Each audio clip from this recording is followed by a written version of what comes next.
وأصدق القائلين أعوذ بالله السميع العليم من الشيطان الرجيم وأن هذا صراطي مستقيما فاتبعوه ولا تتبعوا السبل فتفرق بكم عن سبيله وبعد. Alhamdulillah, puji syukur kepada Allah atas nikmat, izin serta karunia-Nya hari ini kita bisa bersama. Salawat dan salam selalu tercurah kepada Rasulullah SAW, pada keluarganya, sahabat-sahabatnya dan pengikut-pengikutnya, dan tentu kita semua yang mengikutinya ila akhir zaman. Bab yang dulu sudah selesai, Pak. Sudah kan ya? Hikmah ujian sudah selesai hikmah ujian. Ya, berarti sudah selesai. Hadis yang dulu saya sampaikan pada hadis Riyadhus Shalihin 577 ya. Berarti sudah selesai. Sekarang bab baru. Maunya bapak-bapak. Saya tawarkan maunya bapak-bapak.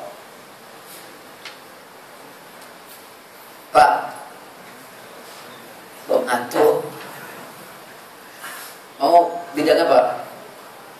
Atau mau saya teruskan kita Riyadhus Shalihinnya?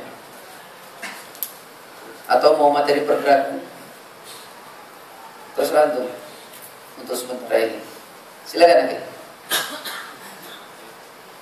Mau bahas tentang dosa? Oh boleh, sepakat. Berarti banyak berdosa ini. Ya. Kenapa lagi? Oh biar tahu dosa. Rupanya selama ini nggak tahu dosa ya. Pantesan yang dosa-dosa dihajarnya juga begitu. Ya, akan saya bahas beberapa hal tentang dosa, mulai dari apa itu dosa, lalu kemudian bagaimana menghilangkan dosa, lalu yang ketiga nanti dampak negatif dalam dosa. Mungkin beberapa kali pertemuan atau mau saya selesaikan hari ini tapi dengan cepat. Ikhwatal iman, bicara soal dosa, saya akan mulai dari sebuah ungkapan seorang ulama yang sangat populer, dan ini di Indonesia menjadi seperti kayak nyanyian begitu, padahal ini sebuah renungan. Sebagaimana perintahnya Umar bin Khattab, salah satu sahabat Rasul terkemuka, beliau sering mengatakan bahwa hendaklah engkau belajar mengkoreksi diri sebelum kita nanti dikoreksi oleh Allah. Bahasa Khalifah Umar begini: hasibu anfusakum qabla an tuhasabu. Hisablah diri kalian sebelum kalian dihisab oleh Allah nanti di hari kiamat. Itu bukan hadis, itu adalah ungkapan sahabat Umar, sekalipun banyak orang mengatakan ini hadis, sesungguhnya itu bukan hadis karena tak bersanad dan tak perawi. Nah, dalam konteks ini ulama memberikan satu ungkapan dalam kata bijak bahasa Arab yang sesungguhnya ini pengakuan dosa. Bunyinya begini. Awalnya itu begini: Ilahi lastu lil firdausi ahla wala aqwa ala naril jahim. Ilahi, ya Allah Rabb kami, lastu lil firdausi ahla, rasanya aku tidak pantas kalau harus masuk ke dalam surgamu.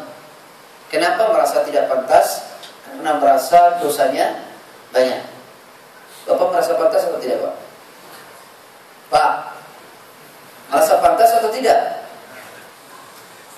Mau bilang gak pantas takut masuk neraka ya? Bilang pantas kayaknya pede banget ya. Harus pede, harus pede. Kecuali ada sombong. Kalau ada sombong tak akan masuk surga. Karena kata Rasulullah dalam kitab hadis Riyadhus Shalihin pada bab kibir, hadis nomor 612, hadisnya dari Abu Hurairah, dikatakan begini: La yadkhulul jannata man kana fi qalbihi mithqala dzarratin min kibrin.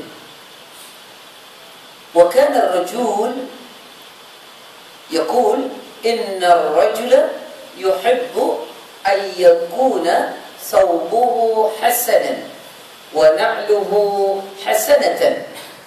Faqala Rasul inna Allah jamil yuhibbul jamal. Al-kibru batarul haq wa ghamtun nas. kecuali ada sombong. Kata Rasulullah karena begini, tidak akan pernah masuk surga, tidak akan pernah masuk surga orang yang dalam hatinya ada kesombongan walau cuma sebiji sawi. Tidak akan pernah masuk surga.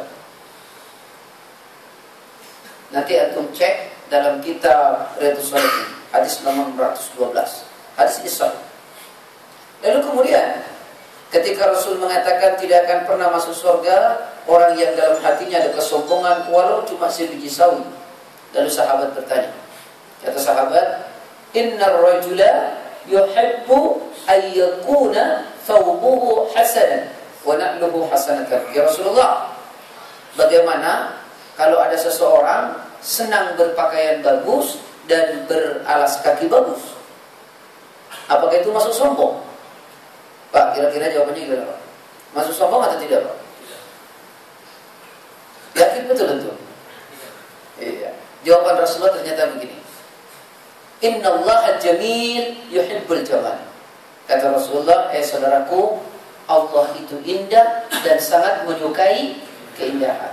Di dalam kitab Nuzhatul Muttaqin, sarah dari Riyadhus Shalihin, Allah menyukai keindahan itu dimaknai walaysa dzalika minal kibr. Yang demikian itu tidak termasuk sombong. Tetapi Rasul mengatakan, jika engkau melakukan itu karena pamer, sombong, maka engkau tidak dapatkan nilai apapun. Jelas, Pak? Maka lihat sahabat. Seorang sahabat terkemuka, mungkin antum tahu siapa sahabat yang gugur di medan perang Uhud? Siapa sahabat yang gugur di medan perang Uhud? Hamzah, itu mau pamannya Nabi. Ini sahabat yang memegang bendera dengan tangan kanan, tangan kanannya buntung, dipegang dengan tangan kiri, tangan kirinya buntung, lalu dikepit dengan lehernya.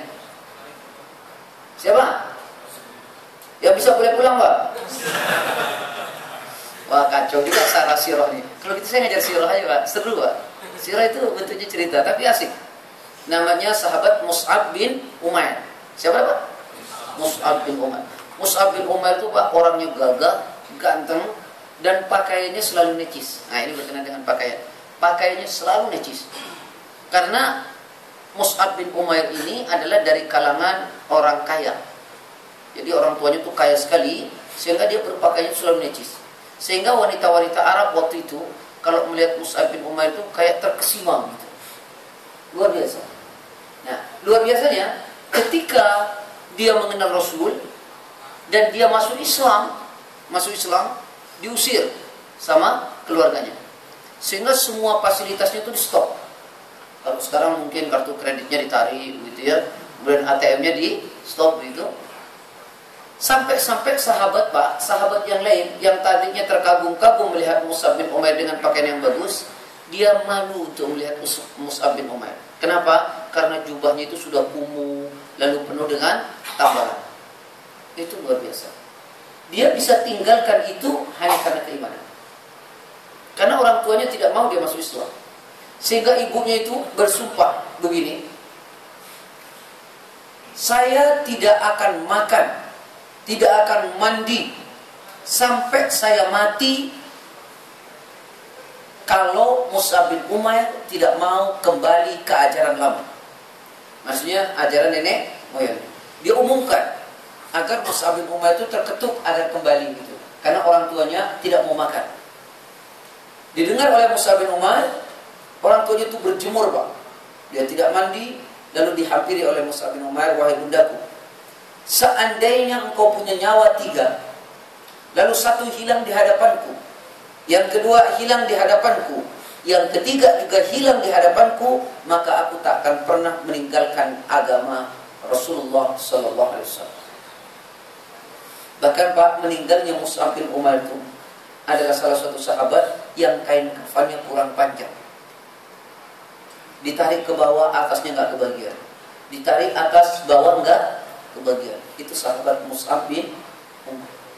Subhanallah. Bisa nggak kira-kira begitu, Pak? Pak, meninggalkan kerjaan syubhat aja nggak bisa. Takut takut apa? Pak, kenapa? iman yang tidak ada. Nanti saya ceritakan. Buka Quran. Ini intermezzo sebelum teruskan soal dosa. Buka Quran surah 9 ayat 24. Qul in kana aba'ukum wa abna'ukum wa ikhwanukum wa azwajukum wa ashiratukum wa amwalun iqtarabtumuha wa tijaratun takhshawna kasadaha wa masakin tardawnaha ahabba ilaykum min Allah wa rasulih wa jihadin fi sabilih fatarabbasu hatta ya'ti Allah bi amrih wallahu la yahdi al-qawma al-fasiqin. Ayo. Katakanlah jika bapak, anak-anak, saudara-saudara, istri-istri, kaum keluargamu, harta kekayaan yang kamu usahakan, perniagaan yang kamu khawatiri kerugiannya, dan rumah tempat tinggal yang kamu sukai adalah lebih kamu cintai daripada Allah dan Rasulnya. Ya cukup. Apakah bapak-bapakmu, anak-anakmu, saudara-saudaramu, istrimu, kerabatmu, hartamu, perniagaanmu, pekerjaanmu, lalu kemudian yang ketiga apa tadi? Rumah tinggalmu, semua itu lebih kau cintai ketimbang Allah dan Rasulnya. Jika itu yang kamu lakukan, kamu tak akan pernah bisa melakukan kebenaran. Jika masih menempatkan kecintaan kepada dunia melebihi kecintaan kita kepada Allah. Padahal seorang mukmin mestinya mampu meletakkan rasa cinta kepada Allah itu melebihi apapun yang tadi disebutkan. Quran surah 2 ayat 165. وَمِنَ النَّاسِ مَنْ يَتَّخِذُ مِنْ دُونِ اللَّهِ أَنْدَادًا يُحِبُّونَهُمْ كَحُبِّ اللَّهِ وَالَّذِينَ آمَنُوا أَشَدُّ حُبًّا لِلَّهِ. Ayo. Dan di antara manusia ada orang-orang yang menyembah tandingan-tandingan selain Allah. Mereka mencintainya sebagaimana mereka mencintai Allah. Adapun orang-orang yang beriman sangat cinta kepada Allah. Nah, sebenarnya bukan begitu terjemahan ujungnya itu. Di antara manusia ada orang yang menyembah tandingan selain Allah dan dia mencintainya sama dengan mencintai Allah. Adapun orang beriman mampu menempatkan rasa cintanya kepada Allah melebihi apapun. Asyaddu hubban lillah. Cintanya kepada Allah melebihi apapun. Sudah begitu atau belum? Mana lebih cinta? Kerjaan atau Allah? Kerjaan atau Allah? Betul lagi? Boleh saya tes? Boleh nggak saya tes? Aku tak tahu dia tes aja. Dulu sudah pernah saya tes tapi nggak lulus. Barangkali antum lulus. Saya tanya, Akhi, nanti malam jam 2:30 malam, antum ada bisnis dengan teman antum. Lalu ditelepon jam 2:30. Siapa namanya antum? Hadi, antum. Akhi Hadi, bisnis kita berhasil. Antum senang nggak dengarnya? 2:30 malam. Senang, seger ya? Ya, tanpa wudu. Lalu kemudian, nih uangnya sudah ada di rumah nih, 300 juta. Tambah seger ya? Antum mau ambil sekarang apa kapan? Kira-kira kapan mau diambil?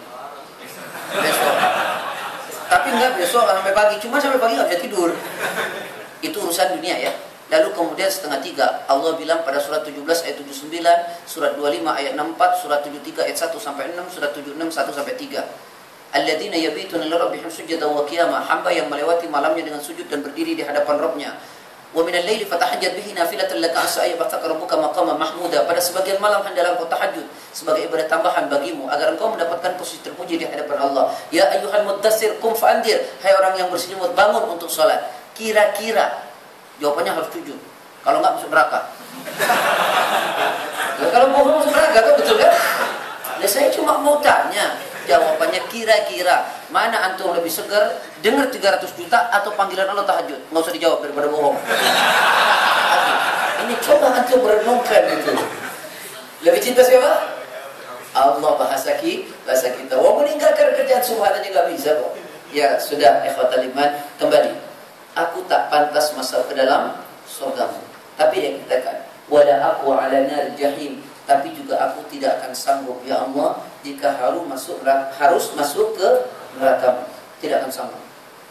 Nah, ujung yang kedua ini, ungkapan kedua ini yang saya sebut dengan dosa. Apa beliau bilang?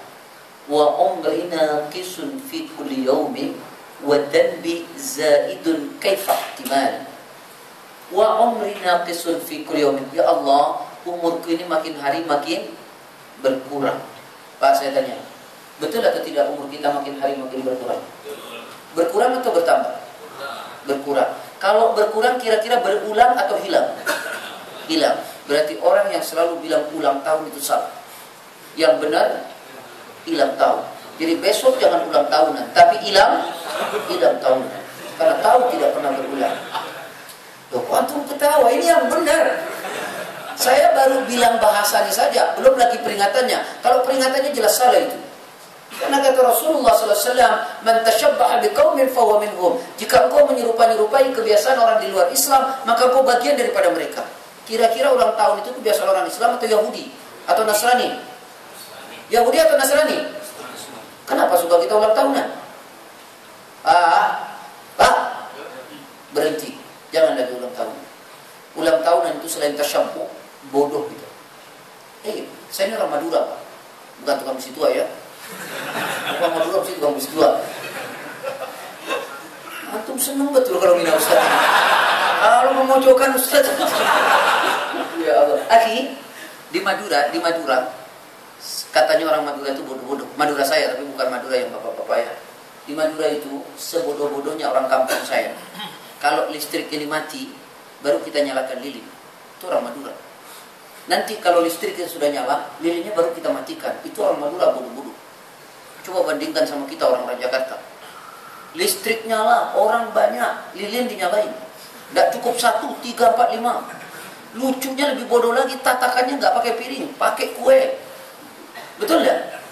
Habis itu antum nyanyiin, habis dinyanyiin ditiup sendiri, dinyalain sendiri. Dia tepuk tangan senang. Mana kira-kira lebih bodoh? Pikir aja, afwan ya akhi. Ini terpaksa saya sampaikan. Ya janganlah. Makanya rusaknya Islam itu karena hal ini antara lain. Nanti kapan-kapan kita bicarakan penyebab rusaknya Islam. Oke, saya teruskan. Lalu kemudian Sa'il itu mengatakan, wa umrina kisun fi kulli yaumin. Umur kita ini makin hari makin berkurang. Wa dzanbi, adapun dosa zaidun, bertambah terus. Dosa itu bertambah terus. Wa kaifa ihtimal, lalu bagaimana kelak kita mempertanggungjawabkan di hadapan Allah.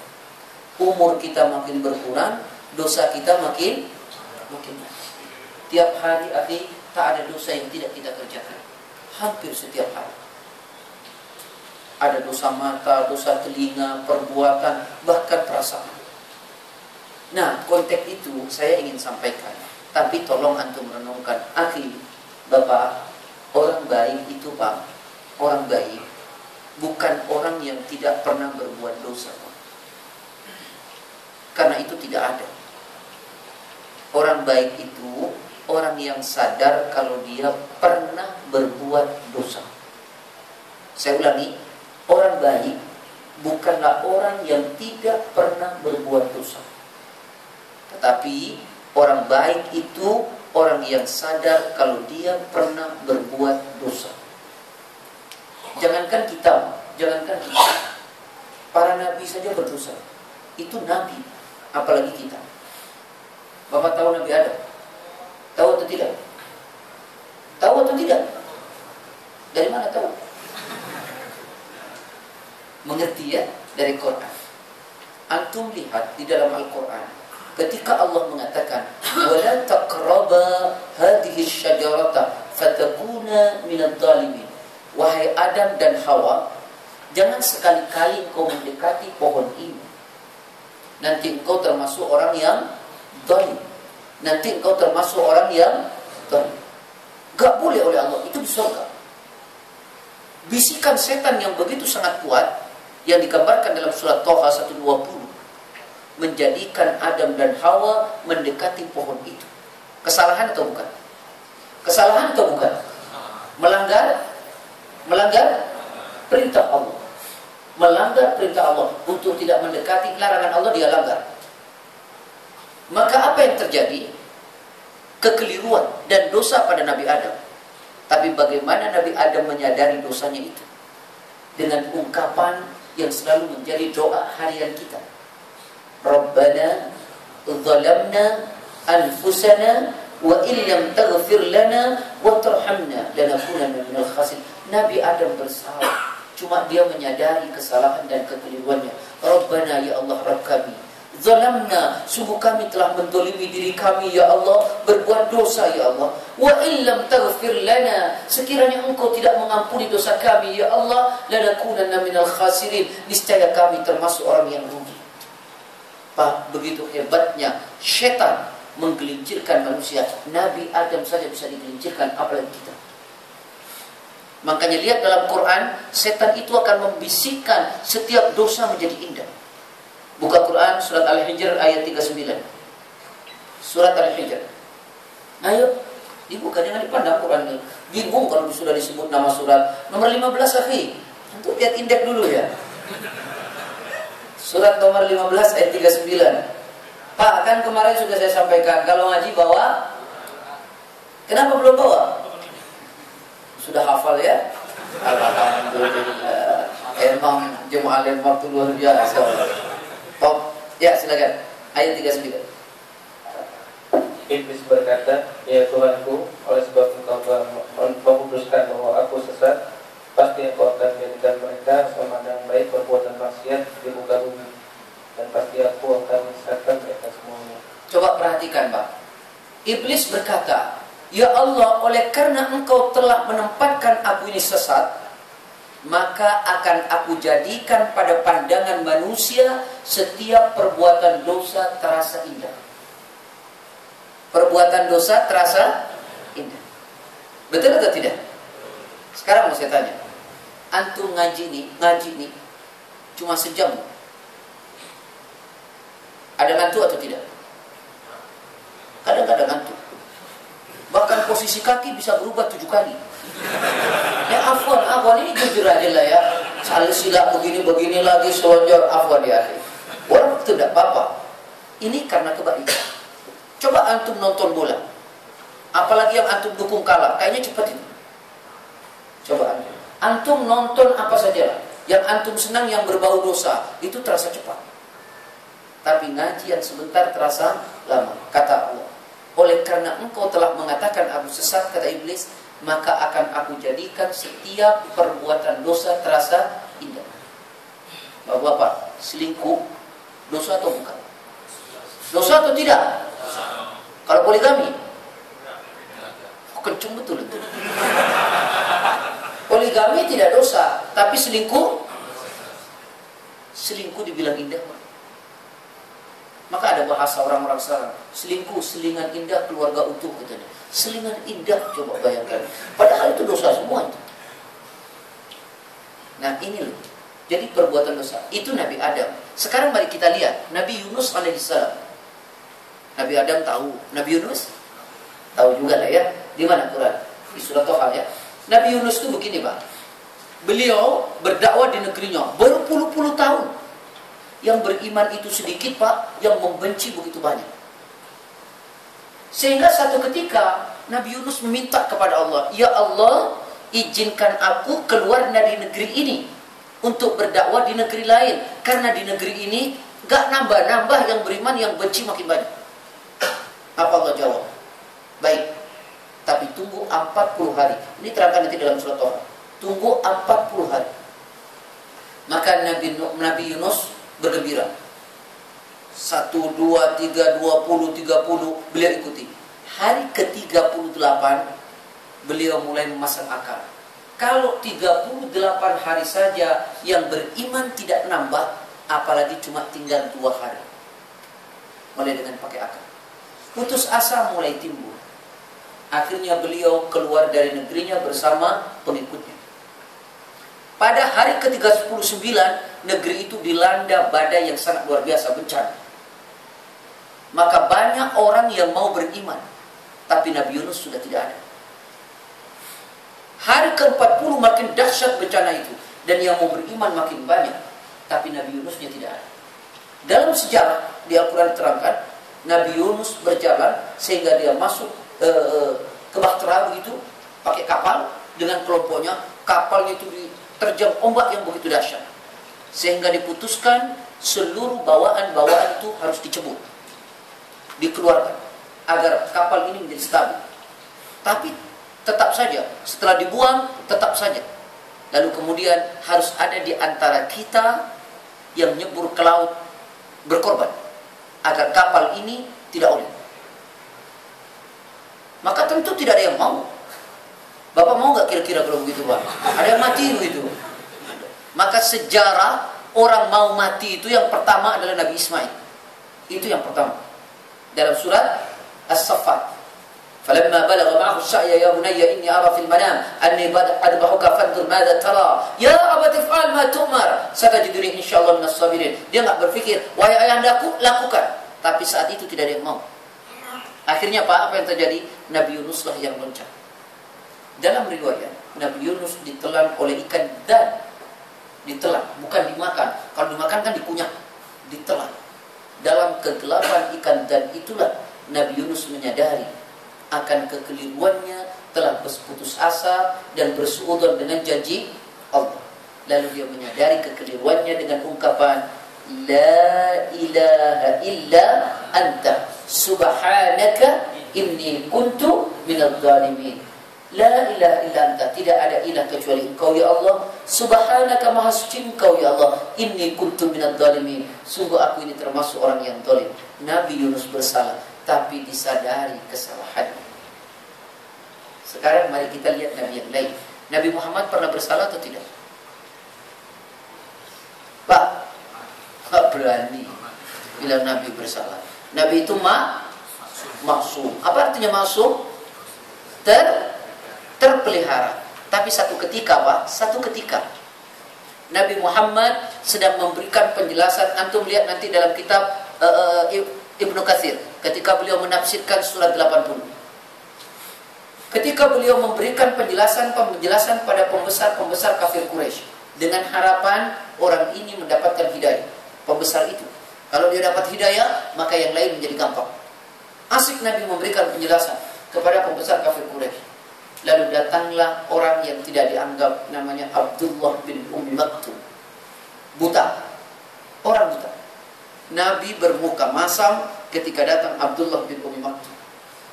Allah menegur Nabi. Apa teguran Nabi?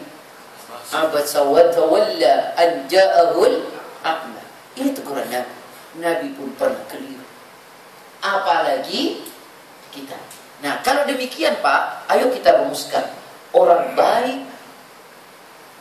baik bukanlah orang yang tidak pernah berbuat salah dan dosa. Tetapi orang baik itu adalah orang yang sadar kalau dia pernah berbuat salah atau dosa. Nah, persoalannya adalah bagaimana menyadari dosa dan kesalahan itu. Ayo, yang pertama bagaimana menyadari salah? Untuk menghilangkan dosa itu bagaimana caranya? Caranya bagaimana menghilangkan dosa, Bapak? Yang pertama untuk menghilangkan dosa, ayo berbuat baik. Berbuat baik. Kenapa? Karena kebaikan yang kita kerjakan itu akan menghancurkan perbuatan dosa yang telah kita lakukan. Hadisnya ada di hadis Arba'in nomor 18. Sanadnya dari Abi Dzar Jundub ibni Junadah dan Abu Abdurrahman Mu'ad bin Jabal. Hadis ini sahih. Ada yang pegang hadis Arba'in? Enggak ada juga, hafal berarti. Saya bacakan. Pak, perhatikan. An Abi Dzar Jundub ibni Junadah wa Abi Abdurrahman Mu'ad bin Jabal radhiyallahu anhuma qala Rasulullah sallallahu alaihi wasallam ittaqillah haitsuma kunta wa atbi'is sayyi'ata alhasanata tamhuha wa khaliqin nas bi khuluqin hasanin. Apa kata Rasul? Hai manusia, bertakwalah kalian di mana saja berada. Jangan takwa hanya di masjid kayak gini ya Pak ya. Nanti di jalan raya takwa juga ya Pak ya. Pak.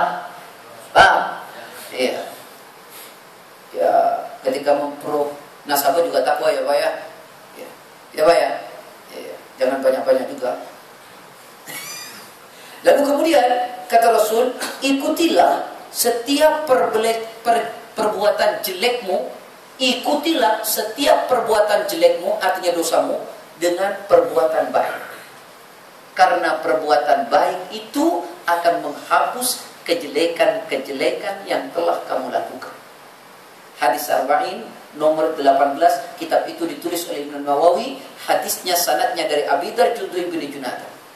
Ikutilah setiap perbuatan jelekmu atau dosamu dengan perbuatan baik, karena perbuatan baik itu bisa menghapus kejelekan yang kamu lakukan. Saya sering bilang begini, Pak, tolong, Bapak nih yang sudah muda-muda, nih beliau yang paling serius, tempat duduk antum kayaknya di situ terus tiap ngaji ngajar ya. Subhanallah, sudah ada pesanan ya, luar biasa. Akhi, antum masa muda dulu suka meninggalkan sholat atau tidak? Suka ya? Suka tidak puasa? Kalau puasa tidak puasa ya, karena kalau nggak puasa kelihatan kan. Ya. Kalau sholat suka ditinggal ya Pak ya. Bagaimana cara antum menghilangkan dosa itu? Banyaklah sholat sunnah, karena perbuatan baik kita bisa menghapus. Kalau antum pahami, nih Pak lihat, karena kalau mau diganti dosa sholatnya banyak yang ditinggal, banyak kali sampai gak itu. Ya sudahlah, paham lah itu ya Pak ya. Ya Pak, kata Rasulullah, ada perbuatan baik yang cuma segini nih Pak, kecil sekali perbuatan baiknya, sehari, tapi bisa menghapus dosa 720 hari. Perbuatan baiknya cuma segini, tapi bisa menghapus dosa segini Pak. Di mana adanya? Antum cek nanti di kitab Bulughul Maram, karya Imam Ibnu Hajar Al-Asqalani, muhaddis terkemuka.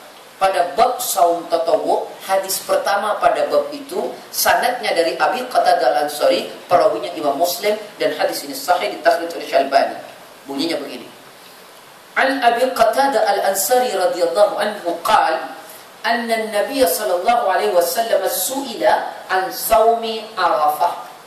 Qala yukaffir sana al-madiyah wal-baqiyah.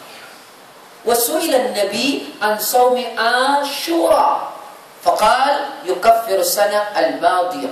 وسئل النبي عن صوم يوم الاثنين وقال ذلك يوم ولدت فيه وبعثت فيه وأنزل القرآن علي فيه. Ayat kama qala. Perhatikan Pak, kata sahabat Abi Qatadah Al-Ansari radhiyallahu an, satu kali Nabi ditanya oleh sahabat tentang puasa Arafah. Tanggal berapa itu? Tanggal berapa itu? Berapa hari? Bas yaum, cuma satu hari. Perbuatan satu hari. Apa jawaban Nabi? Yukaffiru sana al-madiyah wal-baqiyah. Puasa Arafah yang sehari itu mampu melebur dosa-dosa kalian tahun lalu dan tahun yang akan datang. Bayangkan, satu hari melebur dosa selama 720 hari. Subhanallah. Perbuatan baik yang sedikit mampu melebur dosa yang begitu banyak. Allah sayang gak sama kita? Kemudian ketika Nabi ditanya puasa Ashura, apa Pak? Ashura itu tanggal berapa? Tanggal berapa Pak? Tanggal 10 Muharram. Yang di Indonesia lebih dikenal bulan Syura itu disebut dengan Suro. Malam 1 Suro. Identik dengan serem yang keluar susana gitu ya. Eng-eng gitu kan. Padahal itu sunnah. Tapi tanggal 10-nya di Indonesia aneh lagi, lebih dikenal dengan puasa dengan hari raya miskin. Itu pada hari raya keempat itu namanya. Ini aja udah nggak benar. Hari raya anak yatim. Itu tidak ada hari raya anak yatim. Itu adalah budaya dari orang Syiah yang diadopsi oleh Ahlus Sunnah, oleh orang-orang kita yang bukan juga ajaran Islam. Akhirnya apa yang terjadi? Pada tanggal 10 Muharram itu kita undang anak yatim ke rumah kita kasih makan ya Pak ya. Lalu kita juga makan, padahal mestinya kita berpuasa, tapi itu hari itu kita makan-makan, distorsi hukum. Padahal Rasul mengatakan siapa berpuasa satu hari tanggal itu maka akan dimaafkan dosanya selama 1 tahun yang lalu. Subhanallah. Oke, 1. Yang kedua, bagaimana cara menghapus dosa? Yang kedua sekarang, bagaimana cara menghapus dosa? Yang pertama tadi apa Pak? Berbuat baik. Yang kedua beristighfar. Apa Pak? Beristighfar atau bertobat. Lihat Pak, hadis ini sahih. Berapa kali antum istighfar dalam sehari? Berapa kali? Wah, ya. Rasulullah itu dosanya tidak ada lah ya, karena Rasulullah maksum. Tapi lihat dalam kitab Riyadhus Shalihin yang ditulis oleh Imam Nawawi, hadis nomor 1870, hadis ini sahih. Dikatakan begini, wallahi, kata Rasul, inni la astaghfirullah wa atubu ilaihi fil yawm akthar min 70 marrah. Kata Rasulullah, demi Allah, aku ini beristighfar kepada Allah dalam sehari semalam lebih dari 70 kali. Padahal Rasulullah tak ada dosa, tapi beliau beristighfar dalam sehari semalam 70 kali lebih. Kata Ibnu Umar, Rasulullah beristighfar sehari 100 kali. Lalu bagaimana dengan kita? Maka setidaknya Rasul berkata, idzan sarafa min salati al-wajiz, idzan sarafa min salati fastaghfirullah thalathan. Kalau engkau selesai salat, maka setidaknya engkau beristighfar 3 kali. Setidaknya. Astaghfirullah, astaghfirullah, astaghfirullah.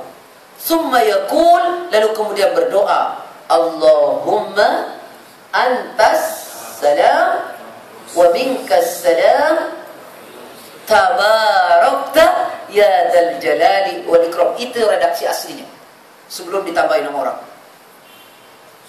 Lihat hadis redaksi aslinya begitu. Cek di Al-Wajiz dan dicek di Riyadhus Shalihin pada bab istighfar. Bahkan ketika Rasulullah ditanya oleh sahabat, ayul istighfar ya Rasulullah, bagaimana istighfar itu ya Rasul? Jawaban Rasulullah, astaghfirullah, astaghfirullah, astaghfirullah. Nggak ada yang lain. Atau astaghfirullah wa atubu ilaih. Atau astaghfirullah alladzi la ilaha illa huwal hayyul qayyum wa atubu ilaih. Atau istighfar yang paling pendek, Allahumma anta rabbi la ilaha illa anta khalaqtani wa ana abduka wa ana ala ahdika wa wa'dika mastata'tu wa a'udzu bika min syarri ma sana'tu abu'u laka bi ni'matika 'alayya wa abu'u bi dhanbi faghfir li fa innahu la yaghfiru dhunuba illa anta. Itu istighfar paling pendek. Hafal enggak, Pak? Padahal itu disebut penghulunya istighfar. Itu paling hebatnya istighfar. Oke, jadi membaca istighfar. Pertanyaannya sederhana. Ustaz, bagaimana kalau dosa kita ini tidak hingga? Saking banyaknya. Bagaimana? Apakah Allah juga masih memberikan peluang untuk memaafkan? Masih atau tidak? Dari mana antum tahu? Emang banyak kali dosa itu? Kita merasa banyak ya. Allah pasti garansi dimaafkan. Antum buka surat Az-Zumar. Surat Az-Zumar, surat 39 nanti, ayat ke-53. Saya ingin yang baca coba yang lain, biar variasi. Surat 39 ayat 53. Tolong dengar, ini terakhir nih ya, karena masih panjang kajiannya ya. Gak apa-apa 4 kali pertemuan, gak apa-apa bab dosa aja ya. Belum ketemu? Hari sudah ketemu belum? Surat 39 ayat 53. Baca, artinya kencang, yang kencang. Pelan suara antum mah. Kurang kencang suara antum itu. Ayo antum baca. Saya pengen gitu loh, akhir. Ayo. Katakanlah, wahai hamba-hambaku yang melampaui batas terhadap diri mereka sendiri, janganlah kamu berputus asa dari rahmat Allah. Sesungguhnya Allah mengampuni dosa-dosa semuanya. Sungguh Dialah yang Maha Pengampun, Maha Penyayang. Pak, saya terjemahkan. Wahai hamba-hambaku yang melampaui batas terhadap diri mereka sendiri, yang dosa itu tak ada kaitan dengan orang lain. Janganlah engkau berputus asa dari kasih sayang Allah. Sungguh Allah mengampuni dosa-dosa seluruhnya. Betul? Sungguh Dialah Allah Maha Pengampun, Maha Penyayang. Jadi Allah itu sayang betul sama kita ya.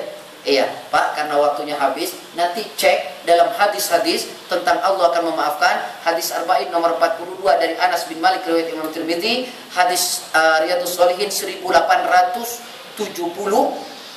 Ya, 1870. Hadisnya juga dari Anas bin Malik riwayat Imam Tirmidzi, dan ini hadis hasan sahih.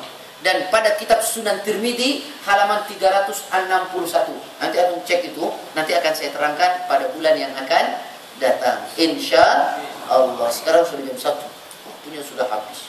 Ini baru bicara soal bagaimana mengampuni dosa, itu pun baru 2. Nanti akan saya jelaskan terus dan bagaimana dampak negatif dosa dalam kehidupan. Semoga bermanfaat. Yang benar dari Allah, yang salah dari saya. Jazakallah. Bila sabil haq. Assalamualaikum warahmatullahi wabarakatuh. Subhanaka Allahumma wa bihamdika, asyhadu an la ilaha illa anta, astaghfiruka wa atubu ilaik.